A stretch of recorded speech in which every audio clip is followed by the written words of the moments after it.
Elizabeth,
or I had to call with Elizabeth, Right. and went through where we stood, and she said, please come back to us with an estimate. Yeah. And, you know, for us So to be able to wrap this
welcome you to this very critical and important webinar on understanding early childhood development in humanitarian contexts, especially given the COVID-19 pandemic.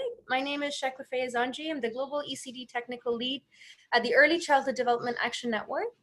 And this webinar is being co-organized by the ECD Action Network, the Interagency Network for Education in Emergencies, INEE, and the Moving Minds Alliance, or MMA.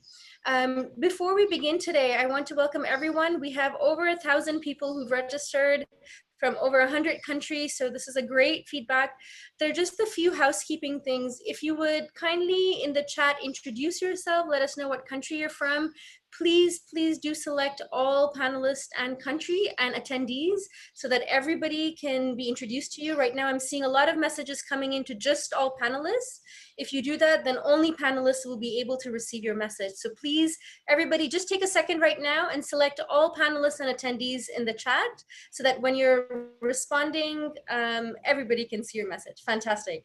All panelists and attendees. The next housekeeping piece is the webinar will be for 90 minutes. We will first have all the speakers present and then we'll have time for Q&A. But we encourage everyone to be sharing your questions. And if you have questions for the panelists, there is a Q&A box and we request that everyone insert questions in the Q&A box. The chat is pretty wild and it goes really fast, so we will miss your questions. So if you can kindly put any questions directed at panelists in the Q&A box, that would be great. So without further ado, I would first like to welcome the executive directors or the chairpersons for the individual networks. So welcome each of you. We'll begin with Elizabeth Lule, the executive director.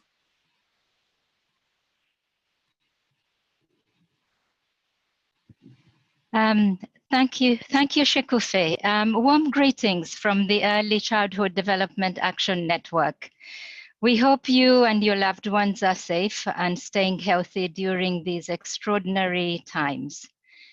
ECDAN, or the ECD Action Network, is a global network of networks, and our partners include regional networks, UN partners, the World Bank, the Inter-American Bank, foundations, international NGOs, and other sectoral global partnerships and coalitions that we work with. Our vision is simple. It's a world where every young child is safe, healthy, well-nourished, happy, and learning. And we work through our partners to advocate for higher prioritization and investment in ECD. We facilitate knowledge exchange and learning. We connect and align across global and regional partners and across sectors to drive collective action at scale. We are delighted to be collaborating with INEE and co-hosting also with the Moving Minds Alliance. I think we have an exciting 90 minutes ahead of us. Good deliberations and welcome. Thank you so much, Elizabeth. With that, I now introduce Elvira Thiessen, who is the steering group chair for the Moving Mind Alliance from the Bernard Van Leer Foundation. Welcome, Elvira. Thank you, Shekwafe, and thank you, Elizabeth, and a very good day to everybody. My name is Elvira. I'm very pleased to welcome everyone on behalf also of the Moving Minds Alliance, or MMA for short. MMA is a funder group and multi-stakeholder network of organizations focused on scaling up support for young children and families affected by crisis. So really the group we are focusing on today. For many of these families, the challenges COVID-19 has brought are unfortunately not so new. So it's wonderful to have this opportunity to share with you all and highlight some of the specific needs these families face now in a double emergency. For your information, there was a short statement that summarized some of these needs that Moving Minds Alliance and partners put together attached to the invite, so you might want to check back on that. But also I think it's a really good moment to showcase the power of human resilience that ultimately underpins all work in early childhood development. And I think we've been seeing this again now, both in children and caregivers directly affected when given adequate support, and also in those responding, again, in just very creative and effective ways. And I'm very pleased that we'll be hearing from some of these organizations today. So with that, again, many thanks to co-host ECDAN and INEE speakers and everybody on the line. Fantastic to see so much participation from all over the world. Thank you so much, Elvira. Again, I just want to remind everyone, if you can select all panelists and attendees in the chat. I'm still seeing messages come into all panelists. And then without further ado, I'd like to introduce Dean Brooks, who is the director of INEE, to you, Dean. Wonderful, thank you so much. And if I may, panelists at the moment to turn off your. Great. Thank you so much. I'm very excited about today's webinar. Fascinating to watch the chat as I see countries all around the world. It's really impressive. But yes, my name is Dean Brooks. I'm the director of the Interagency Network for Education and Emergencies. I'd like to start off by thanking all of our friends at Moving Minds Alliance, ECDAN, and all of you here on this webinar.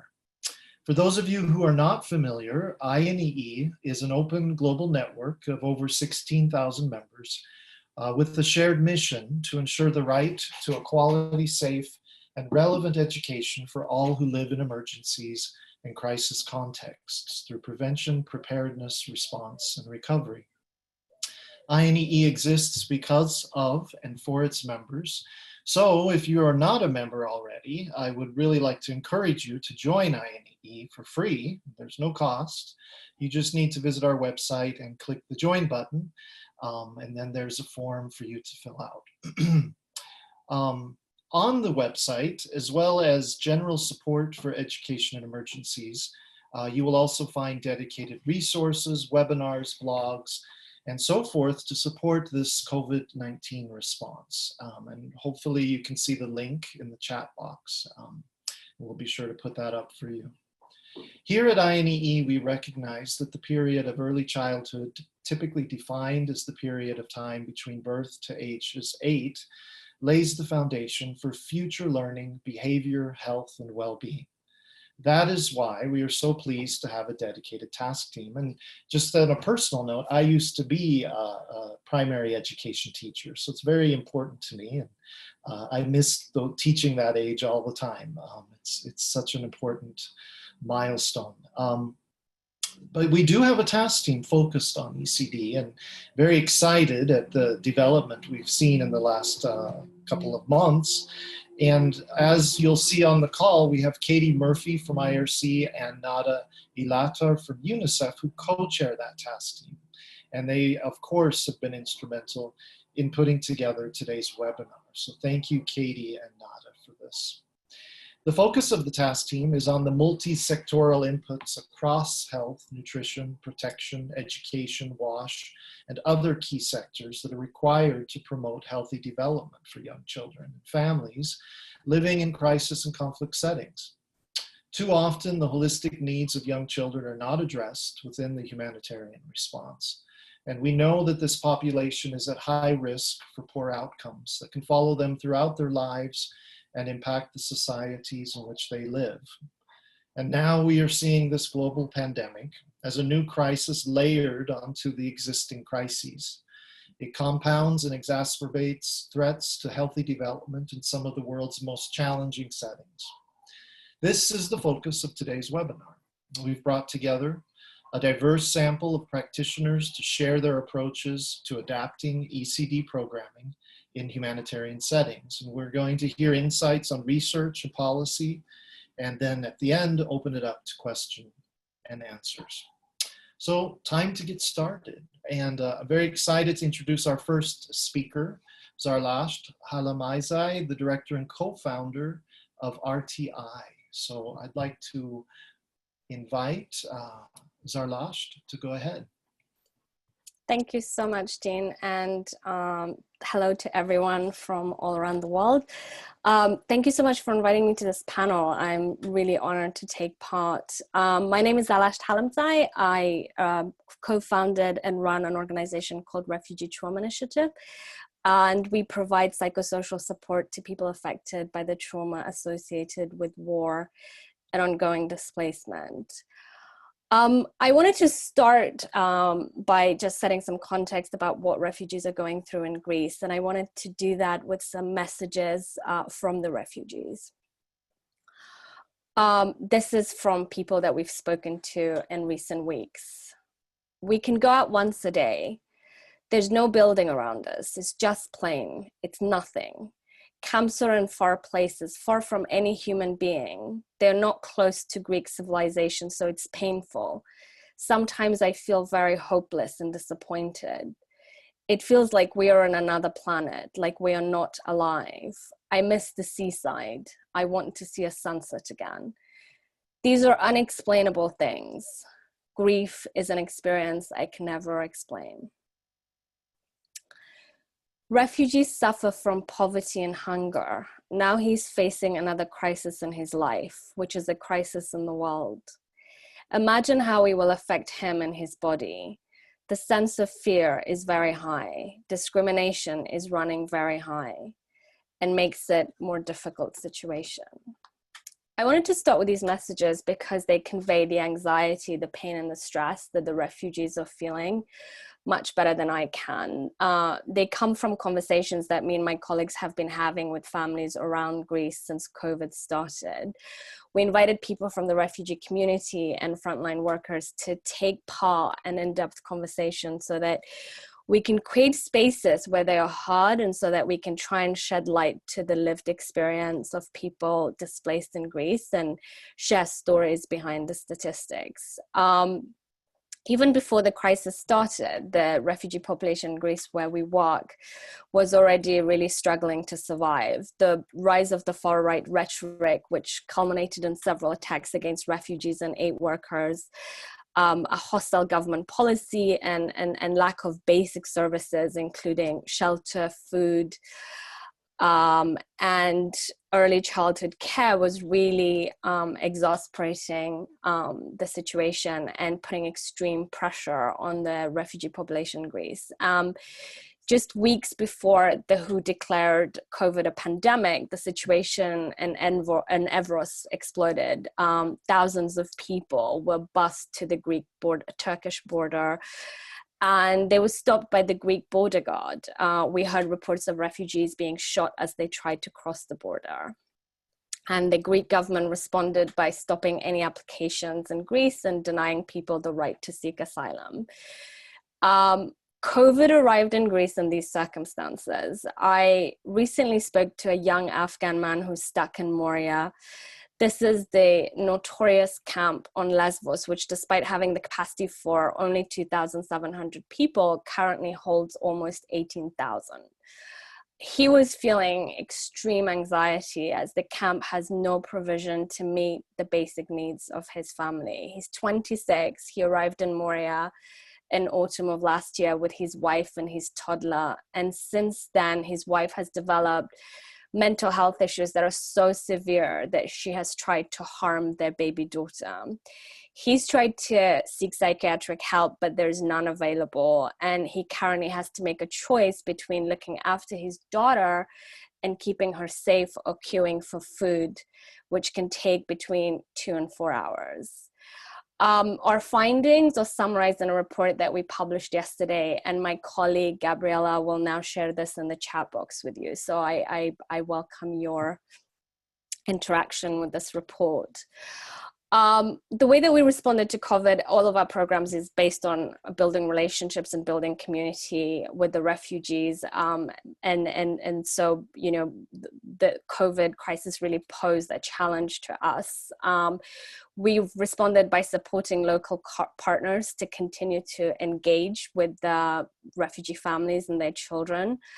And we've supported frontline workers who were both reeling from having to deal with a pandemic for which they had no training, and also the attacks that they were facing. Our ECD facilitators have produced resources for families, children, and we've had an amazing response to these resources, particularly from children who love seeing their ECD facilitators on their screen. A portion of these resources were recorded by refugees themselves. So we have audio instructions in Arabic, Farsi, and Kurdish for ECD activities that parents can do with their children at home or in the camp, and these are usually without any materials. So I encourage you to have a look at these as well and see if they might be helpful in your context. Gabriella will be sharing the link now. I wanted to finish with 2 practical points that we as a community practitioners and organizations working for the youngest refugees could focus on. First, the pandemic has highlighted the importance of internet connectivity for refugees, both in terms of disseminating up-to-date information about COVID and allowing access to educational and psychosocial resources online, which might be helpful in getting through periods of lockdown, which I'm told will happen again. And I think this is also really important to keep families connected to each other, as this alleviates their isolation and loneliness. Second, I think lockdown without connectivity creates black holes of information. So people are stuck in the camps and there's very little information about how they're being treated. So this is really important to holding authorities that are responsible for refugees to account. Finally, as an Afghan and as a former refugee myself, I felt incredibly connected to the protests that are demanding respect for life and dignity of people of color and an end to racism that threatens their lives. And I just wanted to highlight the fact that refugees suffer some of the most violent racism around the world. And even in Europe, where we operate, their human rights are routinely violated. They're beaten, excluded, and banished to the peripheries of society. This kind of treatment creates a legacy of trauma and pain, which you can see on the faces of protesters and will be felt for generations. So I would hugely welcome a consortia effort from this community to both highlight the reality of racism towards refugees and hold those that have a duty of care, particularly to the youngest of children, accountable. Thank you. I think I kept to time.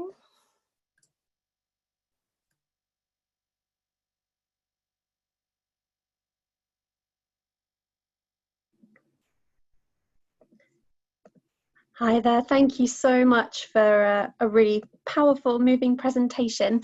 Dean has lost connection for a moment. He's joining us from Honduras. So just let me step in, Charlotte from INEE here, and to hand over to our next speaker, over to Gabriel, starring the co-founder and chief of vision and strategy for IACT. I'm really looking forward to the presentation. Thank you, Gabriel, over to you. Thank you, and what a wonderful presentation to follow by Sarah Lash. I just loved her telling the story of the refugees and hearing their voices, which is very much what IACT is about. And we've all been in dozens of Zooms since this pandemic started. I'm still intimidated by the technology, but here it goes. I'm going to try and share the screen.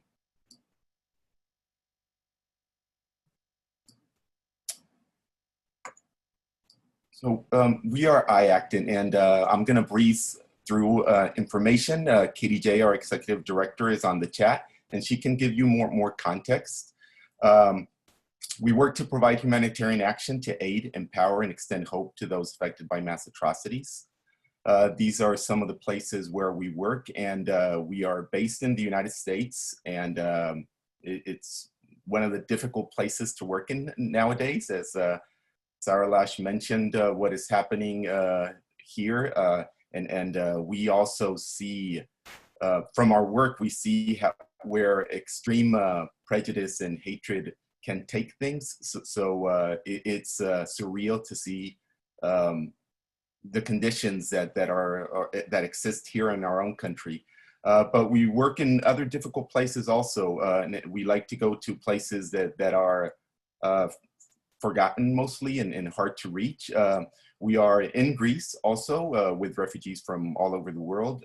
We are in Chad, where our biggest impact has been, and with refugees from Darfur, in Cameroon, refugees from Central African Republic, Tanzania, refugees from Burundi, and we've implemented in Central African Republic itself with displaced populations there.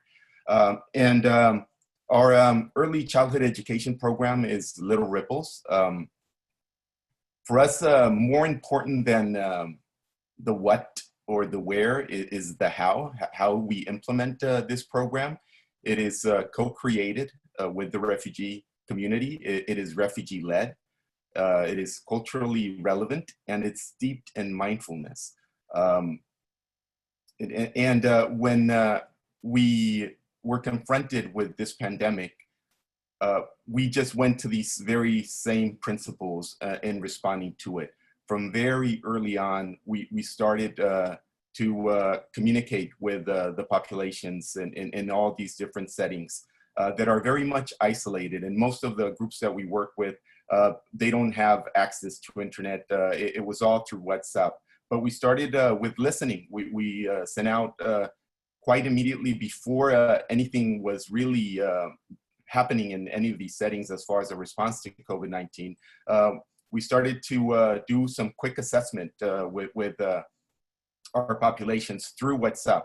WhatsApp has been our main means of communication and virtually our only means of communication with all the refugee leaders in all these different settings.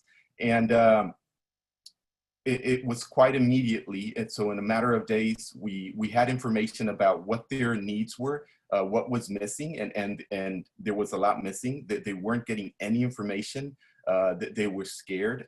They wanted to respond and protect their communities.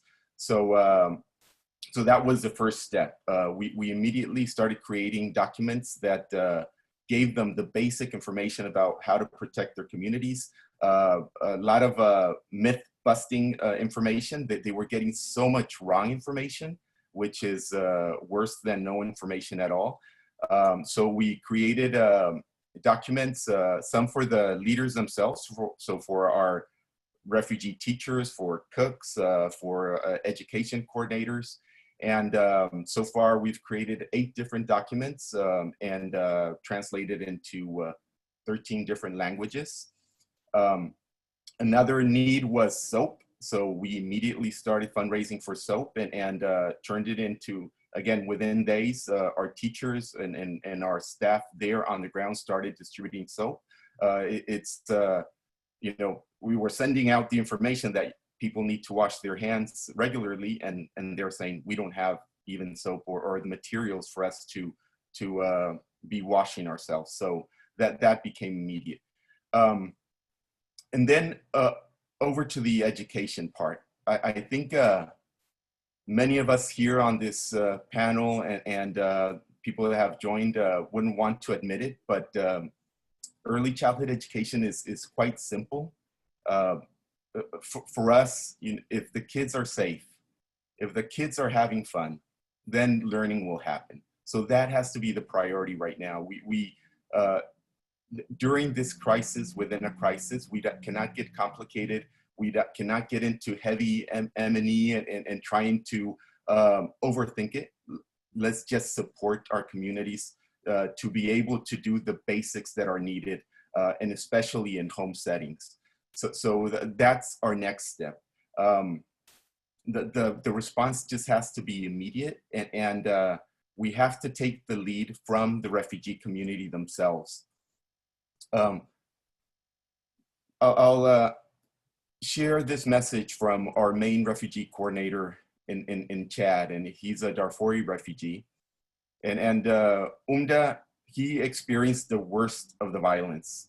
He, at the height of the genocide in Darfur, lost 45 family members in the course of 1 week, and then helped 7,500 people escape over into Chad.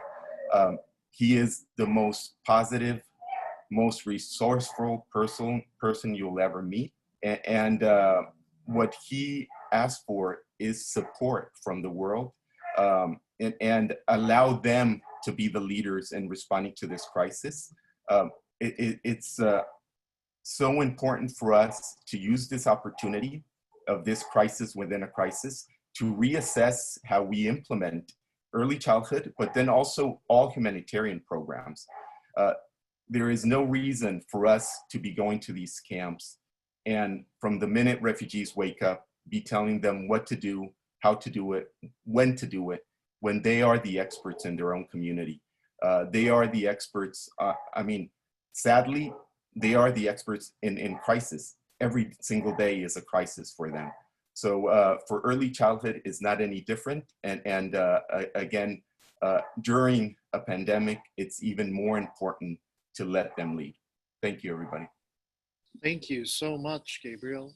Really appreciate hearing from you. I'd like to now turn to Iram Marim, the Executive Director of BRAC. Please go ahead.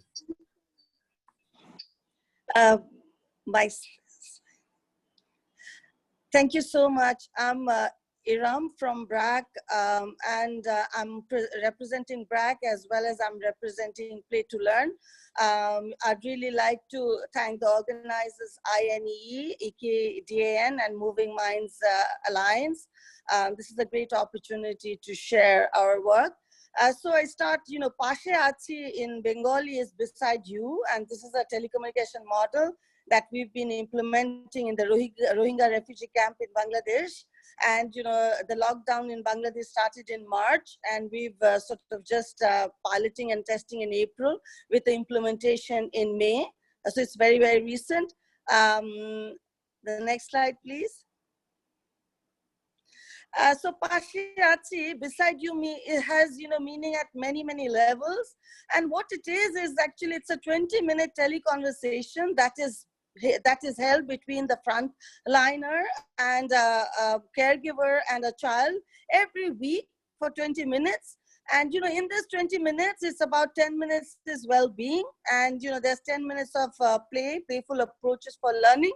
And then we also focus entirely on the 0 to 6. So you can imagine, there's a slight messaging difference between the 0 to 2 and the 2 to 6. And the purpose of this is really to have to respect the children, to respect caregivers, and also to respect the frontliners so that they feel respected through this intervention.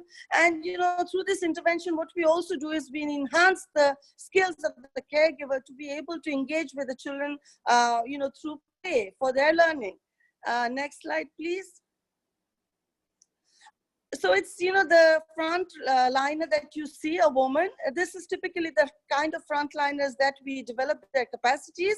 And, the whole content for this Pashe Achi is integrated between well-being and between learning through play approaches. But, I just have to share that, we were testing a hotline, a helpline in April, and that the curriculum of the helpline was based on telecounseling, and that's the call anatomy for empathetic listening that we honed on for this. And so we integrated that with the learning through play that we've been doing for 5 years. And, the whole training is based on a cascade. And, for the messaging, now we are also co-creating with Sesame Workshop, and we're very, very excited about that. And it's really, this whole, model is about a skillful combination of content, messaging content with communication strategies as well as technology. And the frontliners and the children and the mothers, they're all from the community. So we do develop the capacities of individual communities. Next slide, please. And so, you might want to know what has happened in this few weeks. So what we see is, this is really a platform for learning and to be able to engage children. And this is the only way that we can engage, because, in this whole lockdown, there is no way that you can reach the children and the families. So this telecommunication modality is, the only way to reach the children. Then, also what we've done is, the content, we've taken the humanitarian play lab content, we've taken the kabya, we've taken the rhymes, we've taken the, physical play that we've collected over many months. We've taken that and we're trying to really share that with the children as well as share that with the mothers so that they can engage with the children through mobile to mobile. And this is also a safe space for the caregiver because, when we talk, we have a teleconversation, we also ask the caregiver about how she's feeling. And much of it is also about how she heals. And this is a dimension of also gender because, traditionally in the Rohingya camp, the mobile phone is with the father, with the men. But through this intervention, is the women who are the frontliners, they use it for work, as well as, it's the caregivers, the mothers, they're also using it for programming. So there's a very exciting gender dimension in this. Next slide, please. So, one of the things is we think that it is also very, very important that we look at some measures in order to measure the quality framework, whether, how the structure is, how the processes are. So that's something that we are just starting to do in discussion. But also very important is the lessons learned. And in this lessons learned, we find that, children are very excited to receive the phone calls from the frontliners. The mothers feel valued.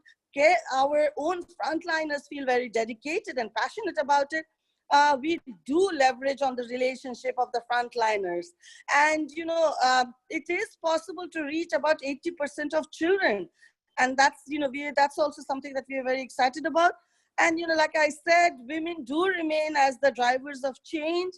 But what we've also seen is that, in this whole ecosystem, where we are focusing on the diet of the mothers and the children, it is also very important that we include the fathers. So the extension of this Pashyati is that now we are really trying to also include the fathers through mobile to mobile. And I'd really like to say also that, this whole ecosystem of early childhood where we have the mothers and the children and the fathers, this whole ecosystem, this definitely also should be the center stage for our advocacy for crisis. ECD must remain at the center stage for our advocacy. And we have shared the model also with the ECD working group in the humanitarian sector in Bangladesh, in Cox's Bazar. And lastly, what I like to say with the last slide is that, this kind of intervention has promise. And so once we resume to a new normal, we think the humanitarian play lab, with the humanitarian play lab, we should complement with Pashyati. So I'll end here. Again, thank you to the organizers and to our partners in Play to Learn. Thank you very much. Thank you so much, Ira. I'd like to turn now to Ayman Taha from the International Rescue Committee. Please go ahead. Thank you very much, Dean. Hello, everyone. I hope you're all well and safe. My name is Ayman from IRC. And I work with on the Ahlan Simsim program. Ahlan Simsim is a joint ECD intervention created by Sesame Workshop and IRC, designed to serve young children and families affected by conflict and displacement. Ahlan Simsim is a program that aims to transfer humanitarian response, refocusing a need to place an emphasis on early childhood at the center of any response. The desired impact of the program is a new generation of children grow to be productive, healthy, kind adults, and communities and societies have greater social cohesion and are more peaceful. Slide. Due to the limitation of time, I won't be able to talk about the direct services program we are implementing in details. So I will dive into the adopting Ahlan Simsim program during the COVID-19 crisis. Happy to provide any more details or information about the program to whoever is interested after the webinar. As you all know, due to COVID-19, all schools and educational activities and services, including ECD services in Iraq, Syria, Jordan, and Lebanon, like other countries around the world, were suspended. However, unlike many countries where governments, in one way or another, rolled out some forms of learning, countries affected by conflict, like Syria and Iraq, and with massive refugee population like Jordan and Lebanon, we're dealing with two crises: lack of access to quality and health services, and lack of access to educational services for children. The Ahlan Simsim team adopted engagement modalities and content to continue reaching caregivers and children during COVID-19. The team started with adapting and creating awareness messages that addresses COVID-19 prevention, caregiver and child well-being, and ECD messages. The field team then communicated these messages and activities to caregivers via WhatsApp, voice notes, to guide and help caregivers through simple activities to engage their children at home. We're also working very closely with our local NGO partners and IRC sectors like health and protection to maximize our outreach through social media platform content delivery and integration of ECD messages into their existing response. Slide. The education framework for our COVID-19 responses within 4 areas: COVID knowledge and prevention. These are messages focused on COVID awareness for children and caregivers. Caregivers and child well-being, and these are messages focused on the importance of well-being and stress management.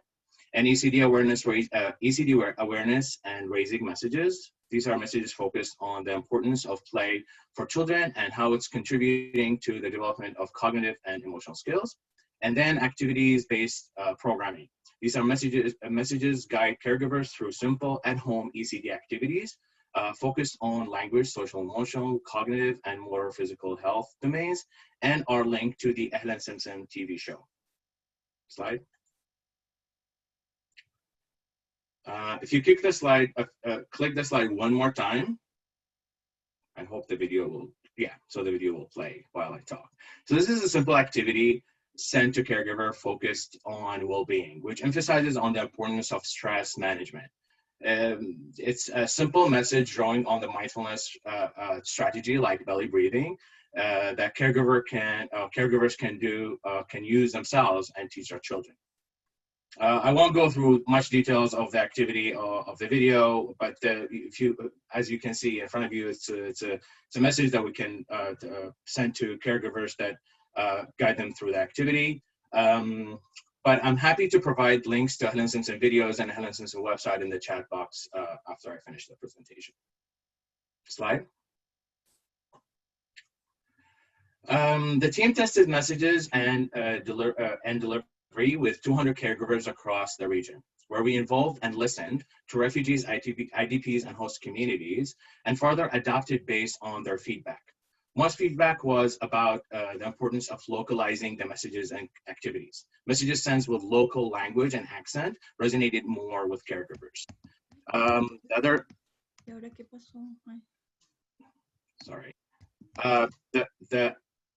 The other message was simple activities along with illustration videos to improve children and caregivers' experience.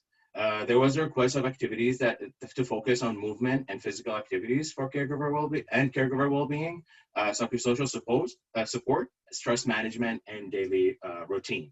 The last finding was the strategies and tactics that increases two-way communication with caregivers and increase interaction with each group. In Iraq, for example, the team in Mosul decided after 2 cycles of the program to create smaller groups of only 5 parents and instead of bigger groups of 15 to 20 parents to allow for conversation to take place and for parents to be more engaged. This increased engagement by almost 30%. Than doing in bigger WhatsApp groups. We are constantly learning and testing different methods of delivery and messages to ensure we are reaching as many vulnerable children and caregivers as possible during these very challenging times. Thank you. Thank you so much, Ayman. I'd like to turn now to our colleague Luz Artundwaga in UNICEF Colombia. Please go ahead.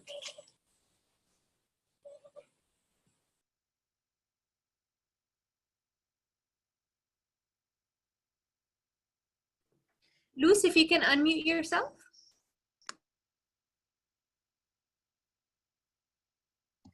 Yes, sorry.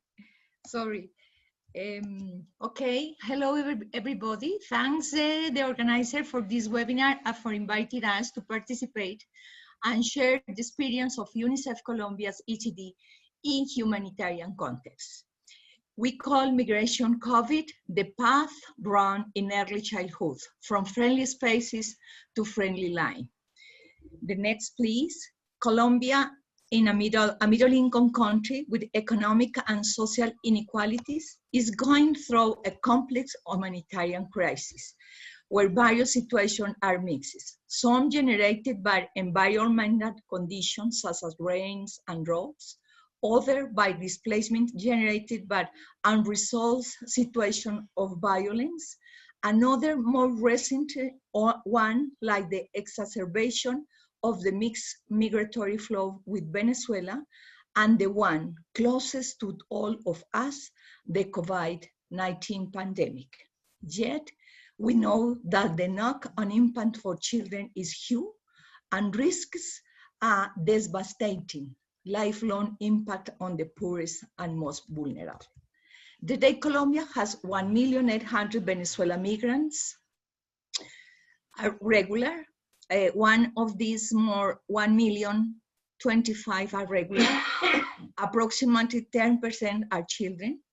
And the last dates by June 9, the COVID-19 figures are 42,078 cases. Of these, 4.5% of children under 10. The total of death is 372. Next, please. Humanitarian response in this context, in this migratory flow, has been directed to the general population. And early childhood has been absent of proposal.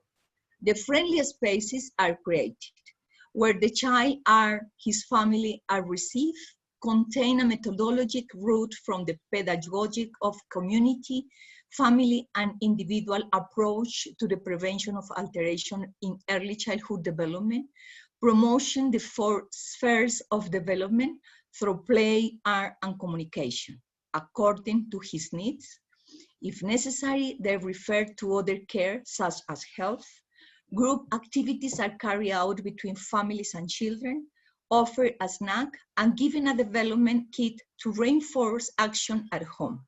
With adults, activities are carried out to deal with the toxic stress with which they arrive. At this point, it is highlighted that emotionally, Venezuela boys and girls have been affected by the strong, unexpected changes to which they are exposed. Many parents are disoriented when they want to help their children face the migratory grief that they are going through. During 2019, 11 spaces were created with attending of 85,700 children under 5 and 112,600 fathers, mothers, and caregivers. 92% Venezuelans. The achievement has been the improvement of the parent response to the children in transitional environments appropriate to their needs and from the attention. Next, please. With the emergency of COVID, it was necessary to adjust the how. The focus is the same, promoting the early childhood development and social-emotional support family through the child-friendly lines. It started with 6, and now, after 2.5 months, there are 22 lines, approximately 3,300 families, 75 Venezuelans and 25 Colombian, and 6,322 children under 5. The stability of the family in this line are 100%. Communicated, it is maintaining with them, and it has become so vital that families request income daily. There are contact with families in various states of Venezuela, in Ecuador, and in various departments of the country. The line went from having a small territorial attention and now across borders. Some characteristics in the evolution of the friendliest lines of early childhood from the point of view of the caregivers, the families, and the point of view the family that receive it, and according to the time of implementation. A first reaction of despair, skepticism, a second of expectation, and a third of participation, initiative, and hope. Some reflection, the next please, some reflection of this experience, the values of respect, collaboration, and enjoyment. Strengthen the symbolic a space of the home, given by the affection and the interaction of the space, not as something physical, but a product of affection and interrelations. The friendlies concept, which implies bidirectional communication, participation, generating links and responding to needs. It has been built along the way where creativity, color, and joy have prevailed. And this is the product of the interrelation between the culture of the Venezuelan, Caribbean, and the social professional who cares from them, commitment, dedication, personality. Alleged initiative and creativity is necessary to continue, reinforce, to promote, and it can be replicated. Caregiver care activities are reinforced. And the last one, lesson learned are a fundamental element is to promote creativity as a gateway to feeling of well-being. A necessary restitution to promote development, it is to encourage the creativity and the joy. Creativity environments with joy and well-being break the daily life that migration generates, alleviating the burden of frustration involved. Creativity environments promote and facilitate broad participation of both beneficiaries and agents who promote it. The last one, only to say thanks. And finally, UNICEF Colombia has two evaluations in progress. One, the evaluation of the friendly space, and second, an alliance with the IDB to strengthen early childhood development in children of migrant families walking from Venezuela.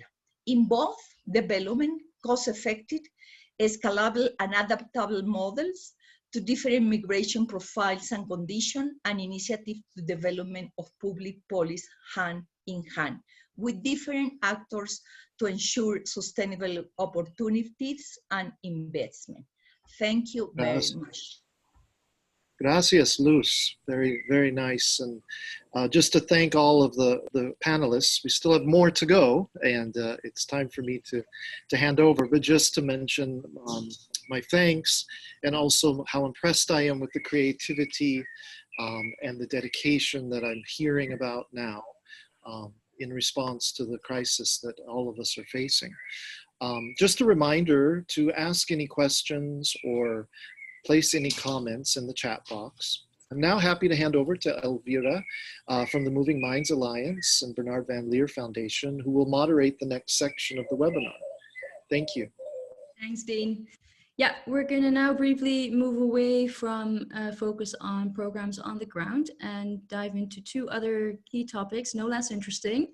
The first topic here is the importance really of generating evidence to inform current and future programming. And then after that, we'll have a look at the need for continued and increased investment in all aspects of early childhood development support in the COVID context and beyond.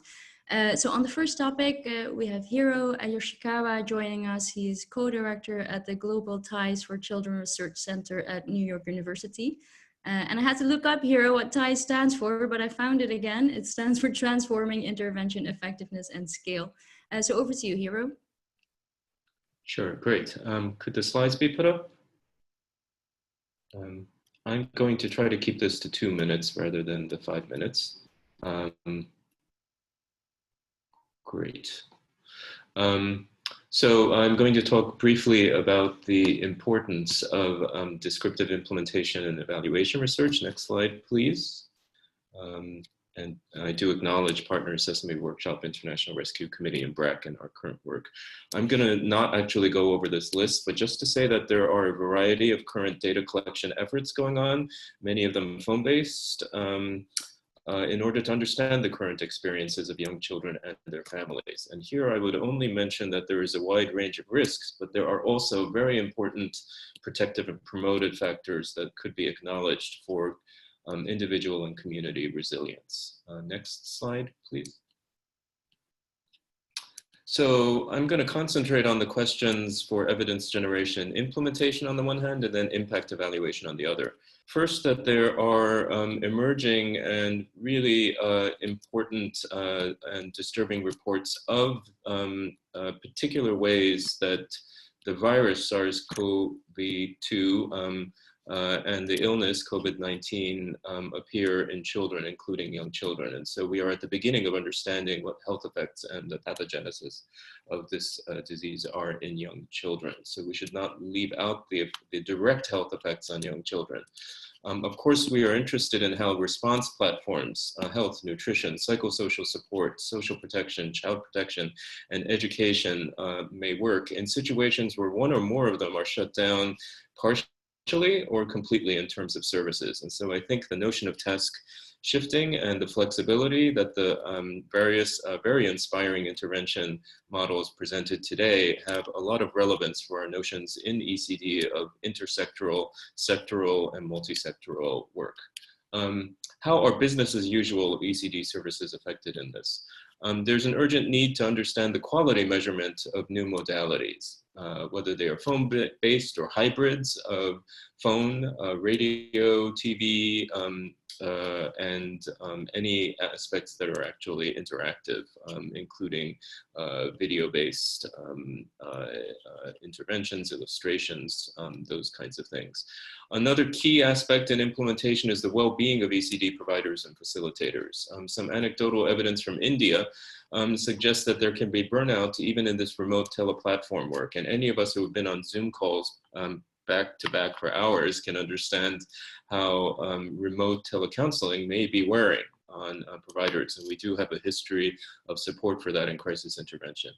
A systems perspective on supports and governance is of course extremely important, as these are new challenges for systems. Next slide, please. So turning to impact evaluations, we do need to know what are the impacts on children of interruptions in business as usual ECD services. What are the impacts on demand for things like in-person services, modalities like home visiting that really rely on that person-to-person contact and someone actually entering a home. Group-based interventions, community-based modalities, and of course, early care and education systems for implementation of social protection, going beyond food parcels and food distribution to new approaches to cash transfers that are integrated with ECD programs.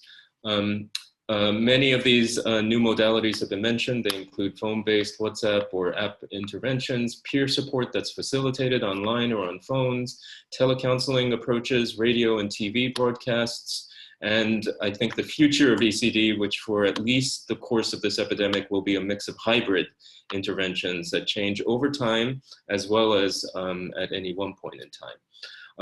With the experience of youth and with interruptions in their own schooling, there's a tremendous opportunity for youth to get engaged in community-based ECD programs, and we need to understand the impacts on youth and communities, not just on young children and their families, of such interventions.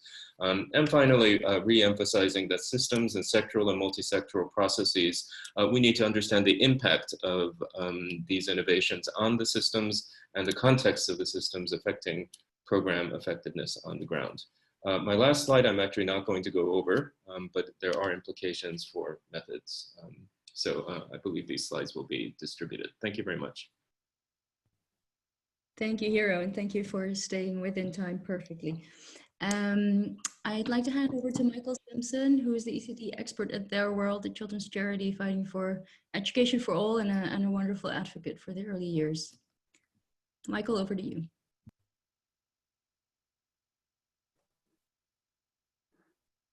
Hi there. Sorry, I'm just trying to start the video, but I feel like the host, it says I need to get the host's permission. So there we are. Perfect. Thank you. Right. So I'm going to share my screen. Hold on. There we are. So Their World is, as Elvira just said, a campaigning organization that's education focused. A lot of our emphasis is on early childhood education and development. Hold on. There we are. Okay, so I'm going to do a presentation really focused on the advocacy opportunities that COVID-19 is opening up. Mindful that as much as the hardships that many of the presenters have talked about just now, the moments of crisis do present new opportunities, and often these opportunities are found in pre-existing ideas. So the crisis effectively presents new opportunities to amplify them, and I guess no bigger example can be the racism sort of protests that are occurring across the world at the moment. But with the very real and frightening prospect of a lost generation of young children, now more than ever, we need to see real, tangible financial commitment from donors to fund early child education. This is how we build back better, the sort of mantra that's sort of defining a lot of the chatter in the international development world at the moment. And so this is why their world is calling on donors and governments to commit 10% of their education spending on early childhood education. Last year, UNICEF made this 10% commitment. And with the Global Partnership for Education, a major global education funder, drawing up a new multi-year strategy, we're calling on them likewise to make the same commitment, and are currently running a campaign targeting board members to adopt a 10% ambition. So this is an example of strategic advocacy that really sort of speaks to the moment, and we hope that everyone here can get involved as well.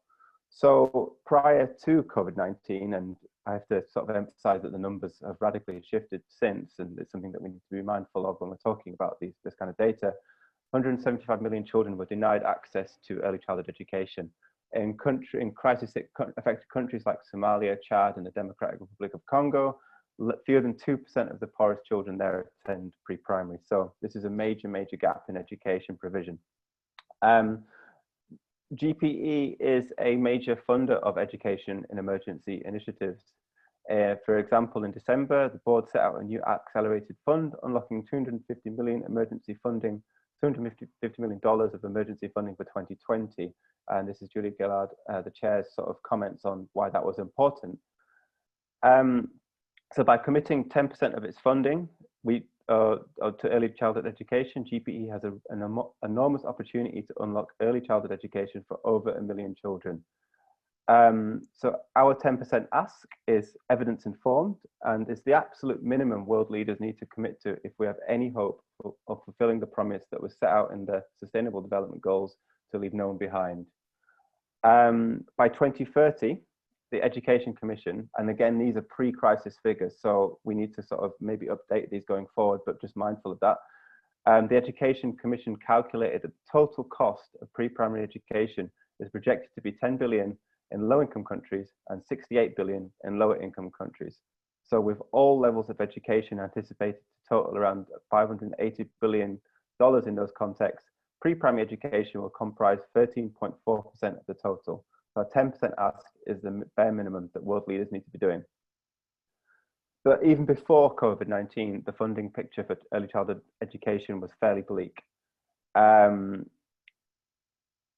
Global investment from donors to early childhood education in 2017 was just $68.8 million, or 0.5% of overall aid to education. That's a tiny, tiny figure in proportion to the rest of education spending, so it's not a zero-sum game.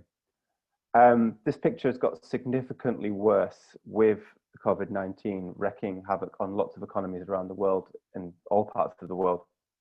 So the World Bank projects that the average government expenditure in low-income countries will fall from 14% to 2.5% by the start of 2021. It's currently believed to be around 0% at the moment. So this is in the midst of the crisis, but even as we emerge from the sort of worst case situations that we're currently facing, education spending is only going to go up to 2.5%.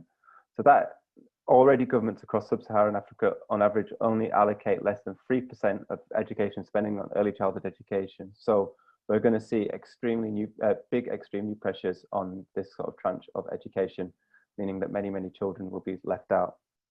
So as it stands, the paucity of existing provision for tens of millions of children across the world means that there is little to build back from. But by 2030, with a commitment, with GPE leading this kind of commitment by committing to 10%, we can ensure that at least 9/10 of the world's children have access to 2 years of high quality pre-primary education. This is going to take firm financial commitment. So if you want to support this campaign, people can take action to support our GPE by emailing or tweeting board members, and I'll share the link for you to do that. And basically urging board members to commit to the 10% ask as they draw up their new strategy. So far, people from across from 70 countries across the world have already taken action, and their support has helped secure commitments from the Ministers of Education in South Sudan and Kenya, who both sit on the board. So there is a real sort of drive within GPE to kind of make this commitment, and we just need to sort of see that commitment well, fully met by the other members of the board as well as they kind of drop their strategy. So I can share all of this in the chat box now. Thank you ever so much. Thank you so much, Michael, and thank you, Hero, for helping us to look beyond to today and the experience of today, and what we're experiencing might make possible in the future, either for program adaptations and also needs in terms of continued investment for all aspects of early childhood development. I think we're moving into Q&A, so I'm handing over now to Shikufe. Thank you, everyone. And I would just request if all the panelists could now turn on their video so that we can move into the Q&A portion. There have been some great questions. I do encourage everyone to look at the Q&A chat box, and under answered, you'll see a lot of the panelists have been busy responding to all your questions in the answered section as well. But we will move into the chat box. What I will be doing is I will invite our participants to ask their questions live. So just be aware of that if I call your name, and I will be inviting you to answer your questions live. But just to begin, thank you everyone for your great conversations.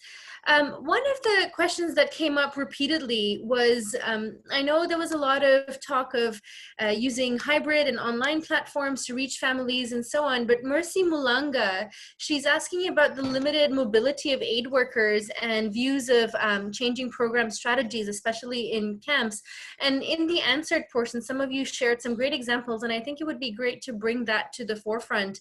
But how are you dealing with limited mobility in your programs? If we can get a couple responses on that.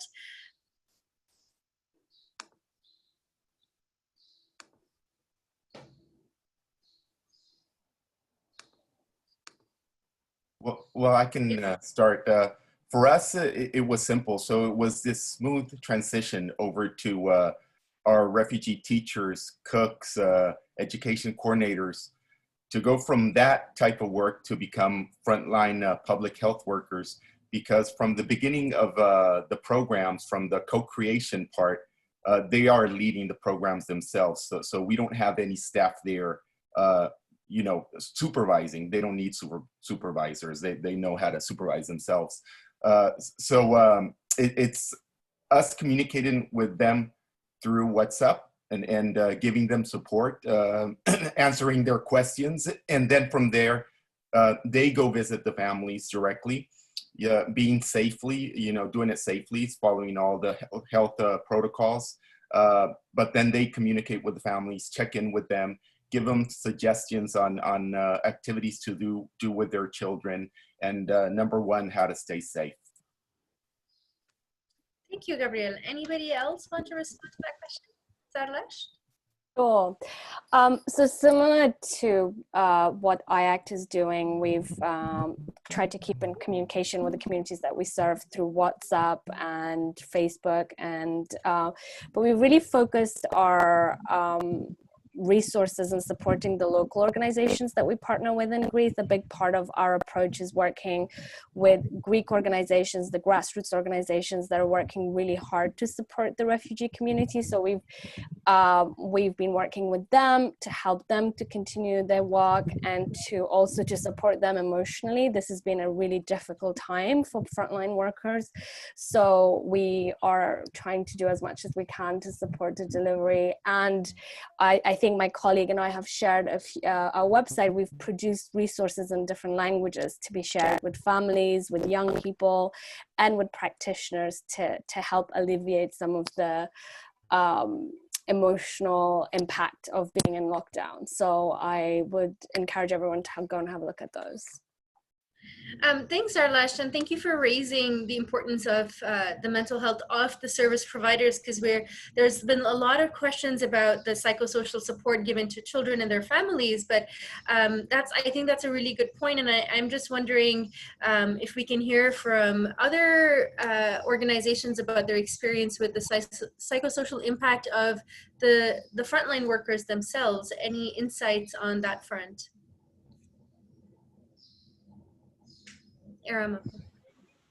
Yeah, I'd like to say, I think that, you know, it's very, very important also to look at the well-being of frontline workers. And, you know, for the frontline workers, what we've done is, you know, we have essentially 3 different platforms, and we've tried to integrate that. And, you know, that's because one is what we do is, you know, through the training, like I said, through the training, we try to look at the same kind of principles as, you know, how do we heal, how do we engage in a conversation, and you know, we talk about empathy and listening, etc. So that's one. Second is, you know, we have a hotline, and any of the frontline workers can call, and you know, there we have trained counselors who would be taking those calls. And the third is that, you know, any moment that any frontliner is suspected or, you know, is infected with COVID, that comes under a completely different therapeutic protocol. So we've looked at these 3 different kind of platforms, and you know, we support the frontliners through these different platforms, all aimed at counseling and therapeutic well-being. Thank you. That was very insightful. I want to invite, you know, since we have been talking about this issue, I think Amy Vachon raises a really interesting question. Amy, would you like to ask your question briefly live? Just introduce yourself and where you're from. Amy Vachon, yep. Sure. Hi. Hi, I'm Amy. I'm from Plan International Bangladesh. I'm the co-chair of the ECD working group here. Thanks, Aram, for your excellent presentation on the work that's been going on here. My question is that there's been a huge emphasis on tech-based ECD solutions in this presentation, which is excellent, but I'm wondering if there has been any advocacy planned for the importance of access to physical learning materials for young children, especially for those of us working in refugee camps where access to those learning materials for families is quite limited. Thank you, Amy. Can we hear from our panelists? Anyone with a response to that question? An important one.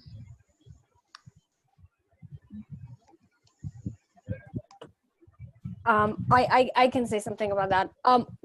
I think what you raise, Amy, is really, really important. I think families do need to have access to, you know, to physical material, and we've tried to do that with the communities that we serve. But given the fact that there is very limited resources available, we've tried to make our activities that we send to families really simple, and so that the mothers and the fathers that are doing these activities can do that with what's available to them, either in the camp or in the household. I think one of the ECD offers such a creative opportunity for families to do activities with young children using things that are, you know, available around them. So that's what we've really tried to focus on, to create activities that don't require any resources.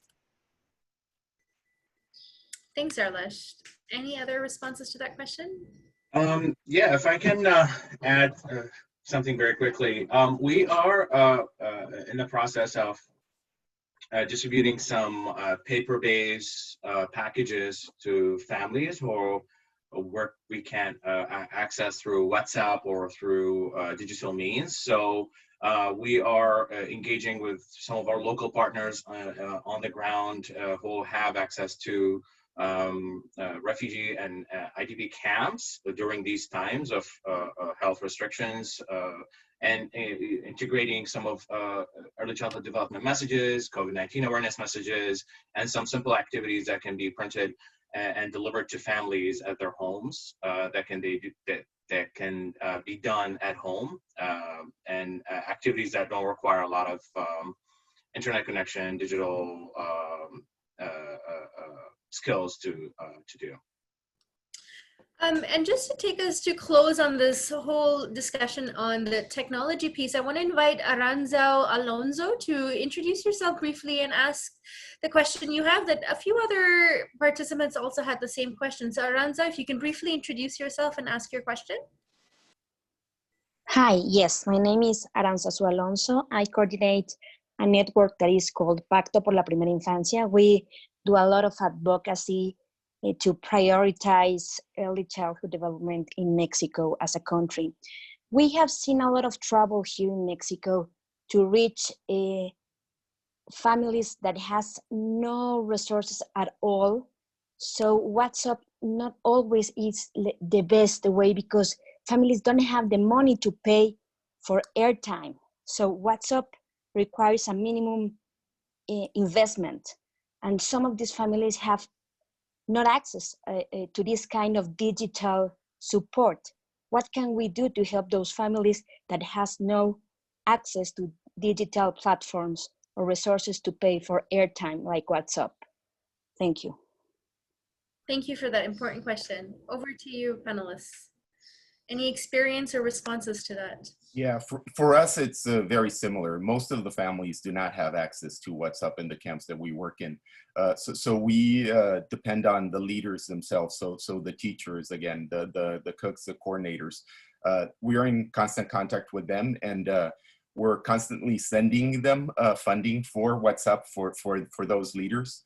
And then they are the ones that go to the families and check in with the families and provide either written information and many times verbal, because literacy in some of the families is not there for the parents. So they have to actually verbally, share about the activities. And same as others have said, it has to be simple activities. There's just not enough resources to take around to all the different families. It's encouraging storytelling, a lot of the things that they already do in their families, and just a lot of speaking with their kids and offering opportunities for play. Another important thing, another aspect that is very important for these communities and for the leaders is that for us, we have one large WhatsApp group. So our leaders from Chad are communicating with leaders in Cameroon, in Tanzania, in Greece. And it's just so beautiful to see the support among themselves and learning from each other. And then just know that others are in the same, they are going through the same thing. The emotional toll on them feeling isolated and now even more isolated is huge. So just to feel that connection among themselves and knowing that they are together, that gets, from them shared to the rest of the camps. Thanks, Gabriel. Any other insights? Yes, I would like to say something about the last question, that is especially in rural, and we have in Colombia the same situation, and especially in rural areas, families do not have connectivity, and we are using the community radio network, and they are working very, very well. And soon we will be using TV with clear messages from families. I think that this kind of to put the things in families, it's a good way. And would like to say another thing about the important, the emotion. One very important thing that must be strengthened in all care is care of the caregiver. 1 hour session, at least twice a week, this has generated a lot of tranquility and security of caregivers. Thank you. Thank you, Luz. Please keep your video on so that we see that we can see you and you can respond to questions. And Luz, I just want to pick up on it. No, keep your video on, Luz, so that you're present if you can. But I just want to invite Juan Giraldo Huertas to ask an important question, because we've been hearing the adaptations that you've been making, and you've been sharing that you've had good responses. But Juan Giraldo Huertas asks an important question. So I just want to invite you, Juan, to ask your question. And please introduce yourself briefly, where you're from. Juan? Is he there? Oh. Okay, well, I will ask his question on his behalf.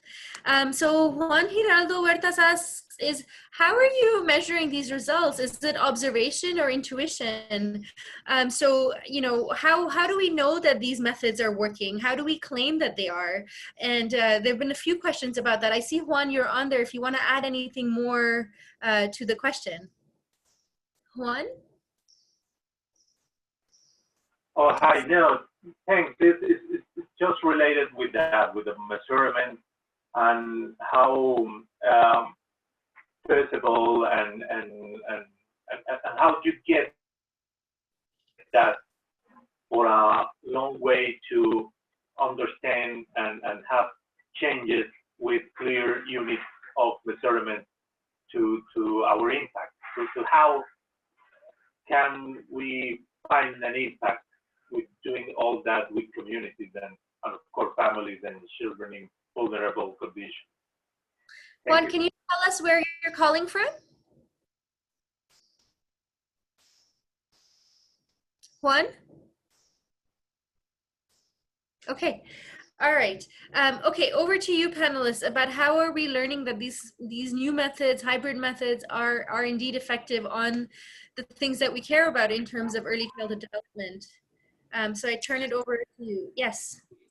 Please go ahead. I just want to say, I mean, I think that, you know, we are also looking at it, you know, from the perspective that, you know, we've done it as an emergency response, and obviously, you know, this will evolve. So one of the things, I mean, we've tried a few things, but one of the things is that, you know, what we've done is with the permission of the caregivers that we speak to, as well as, you know, of the different participants, with the permission, we've recorded these, because, you know, I think the first thing is that we must be able to understand what is the quality of the teleconversation.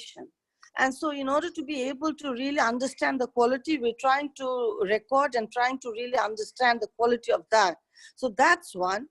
And the second is also what we do is, you know, every month we also have the, you know, the trainings, and which are also mobile to mobile. So when we have the trainings, we're also trying to understand, you know, at the different tiers as to, you know, what has happened. I mean, you know, what is their own experience? You know, how did they feel going through this training, or how do they feel, you know, talking about this? So I think what I'll say is that, you know, really at the absolute very basic level, trying to understand the quality of the teleconversation itself, and also trying to understand that, you know, what is the experience of the people who go through it. And then, you know, we will have to also see as it evolves, trying to look at more measures. But we are at a very basic level, and trying to have this understanding is very important. Thank you. That's really helpful. Any other thoughts on measurement and pivoting to measure both the effectiveness of the intervention and how it's an impact on children's development at this stage? Zarlash? Sure. I think, like Iram said, what we tried to do was an emergency response, and I think I don't imagine anyone has very robust measurement tools right now for how to measure the impact of what we're doing. We're looking at lots of digital ways of, you know, how many people are engaging with things that we're posting online, views on videos, things like that, and also what feedback we're getting from the families themselves. So what are they saying about the resources that we're sending? I just wanted to add one quick thing for the question before, because the digital approach to what we're doing is not going to work if there's no connectivity. So I think that's a really key issue. And as far as I understand, and I'm not a COVID expert by any means, but we're going to go in and out of lockdown for a long time to come. And so I think we really need to, as a community, work out how we're going to address that issue. A lot of really vulnerable families are in these, you know, places where there's no connectivity, or they don't have the resources to buy. So the risk is that lots of vulnerable people are going to be completely disconnected from organizations that support them. So we really need to work out how we're going to bring that connectivity to communities in Greece, to Chad, all these different places, because otherwise they're just gonna appear and disappear. And I don't think that, you know, evaluation is going to be a key issue in that instance. Thank you, Zarlash, for those very important insights. Hira, I'm wondering if you have anything to share on the measurement front? Sure. The first thing I would say is that in different contexts, I think data collection has been used for needs assessment, right? So because this has been unprecedented and the mix of basic needs and well-being needs and I think nurture and care kinds of needs are different in different locations within countries. Even among displaced and refugee populations and migrant populations. So that has been used. You don't have to cover the entire population. Getting a sample is fine. And qualitative, it can be just as important as quantitative, if not more so, in understanding the needs and strengths of populations. And so that basic principle has been put into action in various contexts. And in addition to, I think, some of the digital approaches that the systems themselves can tell you about engagement, phone-based surveys have proven quite successful in some surprising contexts, including with refugee populations in our experience. And that may be partially a side product of these kinds of lockdown situations. So that has been possible to do. And then I think platforms like WhatsApp may be possible to kind of supplement with very brief survey. I mean, these are not the kinds of surveys that most of us researchers do, but much, much shorter surveys to try to understand what the impact is. Thank you. Any other thoughts on this? From me, I agree with what's been said, that it's just so important to not get not let things get in the way of real action on the ground.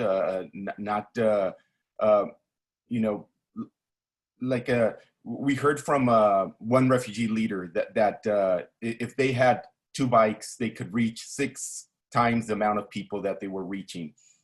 We didn't ask for, go check out prices and send us, 5 estimates and let's look at the budget. We just sent them money for bikes. 2 days later, they had reached 6 times the people that they were reaching daily.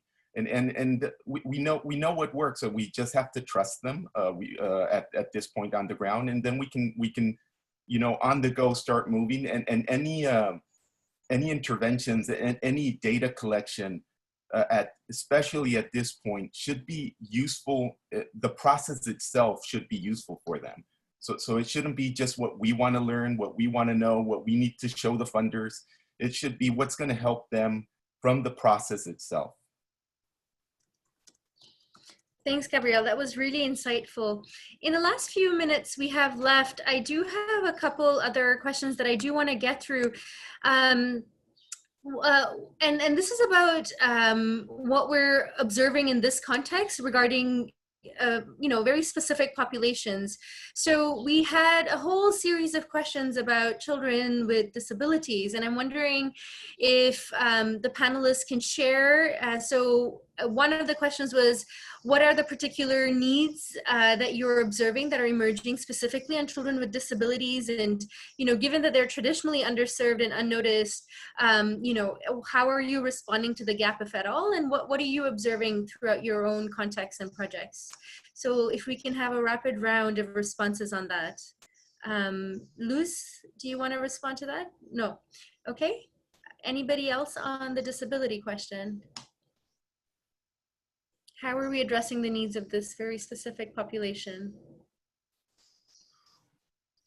Okay. All I can say maybe around reopening is that I've heard of some innovations where in some countries there is a limited reopening in education systems that prioritizes children with disabilities. And I think that's a very interesting idea, because this is a subgroup of the population. And if we want to start understanding how education spaces can be utilized, that is one approach, is to potentially start with children with special needs, in part because perhaps their learning has been the most interrupted in the conditions of the pandemic. Thanks, Hira, for that. Any other thoughts on this? Katie? I can just add briefly, I think it's an excellent point. Children with disabilities are largely neglected even before the global pandemic, and it's something that I think our community really needs to focus on and do much better in terms of ensuring that all services are inclusive and that we're supporting caregivers and connecting children with services where possible. One interesting approach we've had is really sort of trying to empower the caregivers with a better understanding of children's developmental milestones, of ways that they can adapt their own behaviors and build the capacities of both the caregivers and the child for specific developmental needs. And we've worked with some great consultants, and we have a great disability advisor on our own team who's been really helpful in thinking that through. I think in terms of the impact on children with disabilities, that's something that we really hope to learn more about from the research and understand how that particular population may be affected differently than other children. So thanks. Thanks, Katie. I just want to draw our attention to a really sweet comment in the chat box from Madiha that says, can I just say my toddler is looking over my shoulder and excited to see Elmo and Grover on the screen. So that's great. That's really lovely. Thanks for sharing that, Madiha. Very lovely. In the last couple of minutes, I want to invite Rupjyoti Konwar to ask your question, because now he's also asking about another very specific population. So Rupjyoti, if you can share where you're calling from and your question very briefly. Hello, can you hear me? Yes, we can. Am I audible? Yes, you are. Actually, I'm from India. Yeah, I'm from India. So we are also facing issues like reverse migration. The laborers are going back to their homes, and they're losing their jobs, and the parents are migrating. So children are obviously, girls' education, girls are suffering, ECD is suffering. So, and they're the sufferers. So, like sometimes I felt like guilty from being privileged. Obviously, it happened. So while approaching, it is like it's a kind of dilemma to how to approach them that, so that they don't get hurt. Because during this time we are not approaching physically, but only technology, which is not so many a times connected, I feel. So that is something I would like to know, how people are connecting to people, those who are suffering, like in a very effective manner, that they don't get hurt. Something like this is my thought, actually. Yes. Thanks, Rupjyoti. I also want to add the part of your question that really I wanted the panelists to also address, in addition to that, was where you had asked about reverse migration issues and laborers migrating from home to village and different states. It's similar challenges to refugees in other countries. And I think that's an important point, because we're seeing a huge trend of, urban reverse migration from urban to rural areas. So I'm just wondering if there's any thoughts and reflection on that, where we can see similar to. Because for that, we need a larger framework of policy modification, like like a larger that scale. NGOs. All right, over to the panelists to yes. respond. Thank you, Rupjyoti. Yeah. Panelists, any thoughts on that question? I mean, I think, I think that one of the things, like, Jyoti is saying that, top line, we do see that, there's going to be reverse migration, but, there's also sort of, we do also find that, with the adult population, with caregivers, I mean, there's going to be all these issues of kind of poverty increasing. And, there's, food consumption, really decreasing. So, in Bangladesh, like, it's estimated from 24%, it's going to be 35%. So it's a 9% increase in poverty. And a recent survey found that people are eating like, 25% less is food consumptions. And so, I think that, what Jyoti is saying is, in terms of reverse migration, but also like within the whole garment population in Bangladesh, I mean, there's going to be, some are going to be employed and some are not. And then we also have a lot of people, migrants coming over, returning to Bangladesh because of, jobs, losing out on jobs. So I think we are looking at a kind of a, sort of situation where a lot of the adult population will be sort of losing jobs, going back to the village, and there's a sort of real drop in their family income, real drop in family food consumptions. And these are the kind of top line patterns that we are already expecting. And this will also implicate that, you have a large number of children who will be going back to work. Right. Thank you for that, Irmapa. Very complex issues. Any other panelists have a last thought on this question? I know there are so many more questions about training, about reopening post-COVID, about joint advocacy, about how we can do this. And so this just means this is, a beginning or a continuation of a dialogue that we all need to continue to have. At this time, I'd like to invite again, representatives from each of the networks to thank everyone. We are right at time. There will be a recording of this available and sent to you, including links to all the presentations and the resources that you have requested. So a quick round of thanks from each of the networks, and thank you to all the participants for helping shape a rich conversation, and thank you to the panelists for helping us with that as well. So really quickly, let's hear from Dean. Great, no, just thank you to everyone and all the hard work that folks might not realize that went into developing this. Shakufa, Katie, Nada, everyone, thank you so much. We look forward to following up and sharing the recording of this on the INEE website. But again, thank you. Thank you, Elvira. Yes, thanks to everyone. Thanks for joining and for making the time in this era of Zoom fatigue, as Hiro mentioned. Likewise, you said at Shakufa, I hope this is the beginning of an ongoing dialogue, which would be a great silver lining of COVID-19, and look forward to working as Moving Minds Alliance with our partners at INEE, ECDAN, and beyond to keep us connected. Thank you so much. And finally, Elizabeth. Wow, what a great global conversation.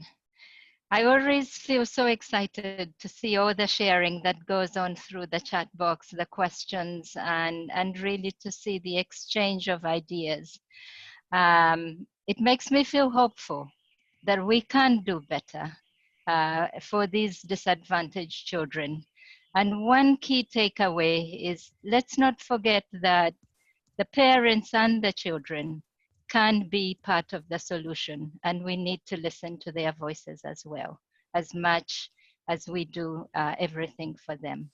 Thank you to the organizers. Thank you for the opportunity to collaborate and for the excellent presentations from the panelists. A million thanks, and please stay safe and healthy. Goodbye. Thanks, everyone. Thank you so much.